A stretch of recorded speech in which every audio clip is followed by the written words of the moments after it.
Got a line 6 Flextone 3 here on the bench.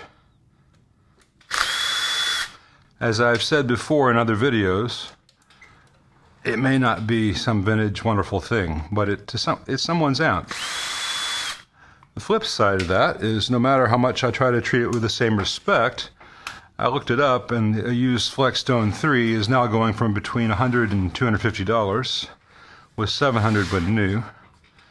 And there's only so much that's worth doing on one of these as a result. My bench fee to even look at an amp and open it up and get it on my bench is $150. So in theory, my bench fee just to look at it and say, yep, it's messed up. It costs $300 to fix. Cost what many of these are going for already used. So I don't know whether this will be a worthwhile repair, but the owner says the volume pot is noisy, is scratchy. And that could be something very simple, as simple as just cleaning it out.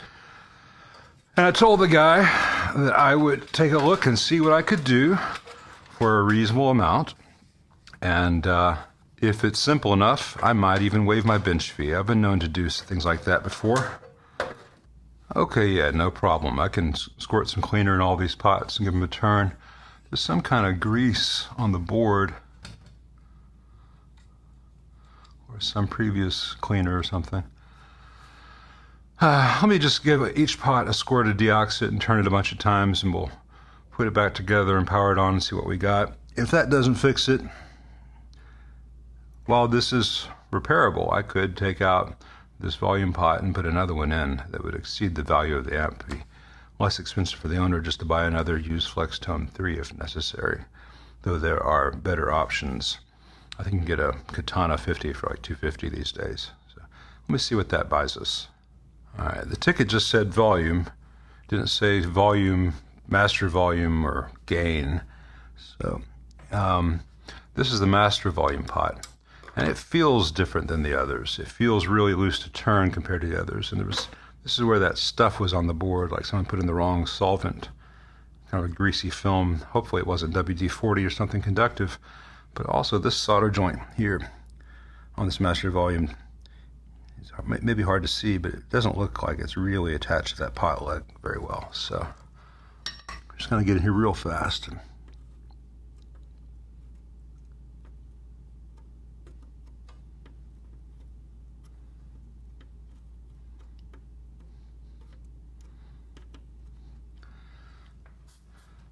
It's kind of a Hail Mary. Though again, I don't know if that was the pot that was problematic. I just don't want to spend a lot of time with this amp, because if I can fix this in 10 minutes, I only have to charge the guy a fee just to prove that I'm not a charity, but I can waive the bench fee and be a nice guy because there's nothing really complicated. I'm going to wipe off some of the dust that's on the backs of these pots too while I'm at it. Do want to point out that this capacitor right here looks a little bit bulgy. And while the tops of all the other caps are silver, this one's got a little bit of a yellow to it. So the noise he's experiencing may not be a dirty pot. It may be this. I'm going to take a quick look and see if that's something that can be done without pulling the board or not. See that stuff down there?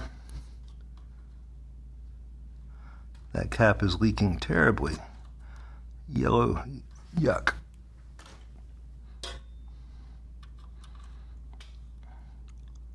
It's not the glue that's between this cap and this cap. That's electrolytic coming out. That cap is toast. It's a 1000 microfarads, 6.3 volts. Because I'm a nice guy and it looks like I could probably do that without pulling the entire board out, let me see if I have one of those caps handy. Well, the owner is in luck. I happen to have one. Let me show you how you get one of these old caps off here when you don't want to pull the board. This is not something I would do on a vintage amp, or an amp where the value is actually pretty great. But this is, as said, a very inexpensive amp, and the most I can do for the guy is fix it without driving up a big repair bill. Yeah, that cap was bad. You can see the bulge there and that yellow stuff. So we pull those old leads out and give each little connection a fresh bit of solder to help.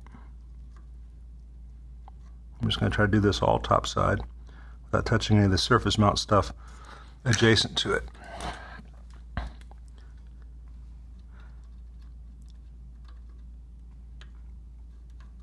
If you've seen a bunch of my videos, you know that I very rarely would do something like this. But in this one case, I think it's entirely justified. And let me get a squirt of ISO in that area. Just to kind of clean up any of that electrolytic that spilled, sorry. Electrolytes are what plants crave. Electrolytics are like battery acid. Not good to leave on the other surrounding electronics. All right, the remainder of that alcohol will evaporate by the time I get this thing put back together. So now I've got this brand new capacitor with these very long leads and only so much space. So I'm going to eyeball this. I think this would be about right.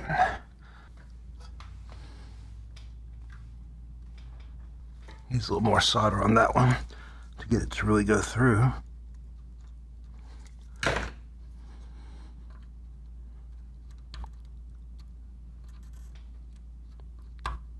All right,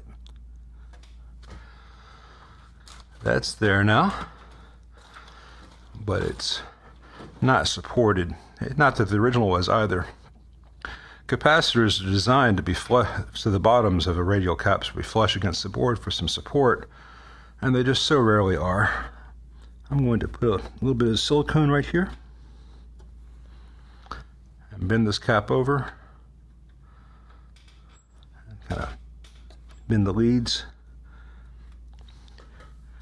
And once that sets, that at least is better than new. For not a lot of time, that cap was like a 20-cent cap. So let me put this panel on now, we'll fire it up and see where we're at. But yeah, I'm glad I saw that.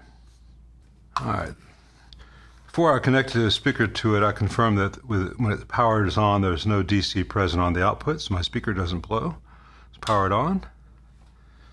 And we'll plug in, and we'll see if that good deed is going to go unpunished.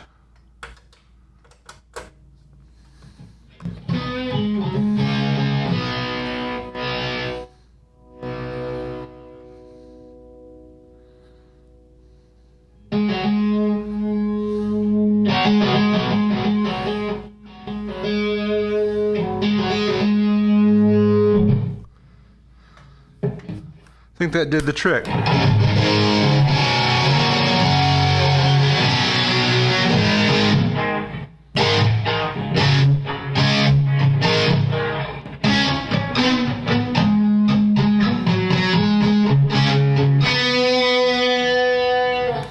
That was British J800.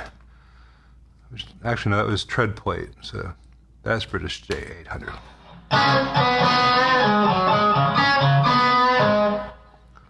That would be a very sick JCM800 if it sounded like that. This says it's a Tweed B-Man.